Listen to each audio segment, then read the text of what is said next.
Die goue resultaat. Goeiedag luisteraar, ek is Lambert Bosman.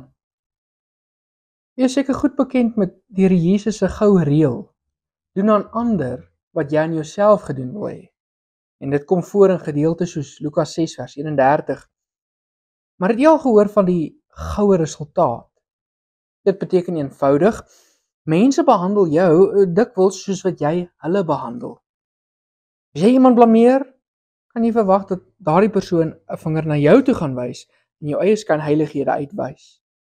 Of as jy so geïrriteerd word dat jy breekpunt bereik en dan ontplof, dan kan jy verwag dat daardie persoon teenoor wie jy ontplof het, ook gaan worstel met vurige emosies en jou met vuur terug ontmoet.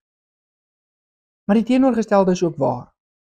Wanneer jy die moed kry om eers te sê, ek was verkeerd, dan kan jy ook verwag dat dit dikwels gebeur dat die ander persoon gaan sê, maar weet jy, dalk moes ek nie so gereageer het nie, dit was eintlik ook deels my skuld gewees. Nou Matteus 7 vers 2 leer, want met die oordeel waarmee julle oordeel, sal julle geoordeel word, en met die maat waarmee julle meet, sal vir julle gemeet word. En ons sien hierdie waarheid in twee sinne. In die negatiewe sin herinner dit ons aan Matteus 18, die onbarmhartige skuldeiser. Die Heer het hom vrygesteld van 'n groot klomp skuld en net daarna gaan hy iemand met 'n baie kleiner bedrag en hy dwing dit om die laaste penning van daardie persoon uit te kry. En toe die koning dit hoor, toe sê hy, maar ek het jou dan vergewe, hoekom het jy ander nie vergewe nie? En van daar af moes daardie slaaf dronk toe gaan en met pyn betaal vir dit wat hy nou geskuld het. So hy's gemeet met dieselfde onbarmhartige wrede maatstaf wat hy teenoor die persoon wat hom heelwat minder geskuld het aangelê het. Dis die negatiewe sin. Maar dit het ook 'n positiewe sin. Dink aan die sondige vrou wat met haar trane die Here Jesus se voete afgedroog het en afgevee het en daarna met olie gesalf het, aan wie die Here Jesus toe sê, haar sonde wat baie is vergewe, want sy het baie lief gehad. Dis in twee sinne wat ons hierdie meetstaaf raak sien. Maar dit beteken nie dat hierdie goue resultaat in alle gevalle gaan gebeur nie.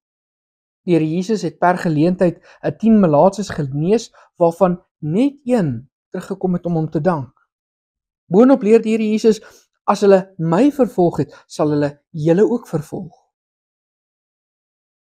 Nou, wat beteken dit vir ons? Die goue resultaat, alhoewel dit nie 'n perfekte reël is wat altyd geld nie, gee dit vir ons 'n riglyn. En hierdie riglyn vertel vir ons eintlik iets van die diepte van die evangelie. Want in 1 Johannes 4 vers 19 hoor ons het hom lief, omdat hy ons lief gehad het.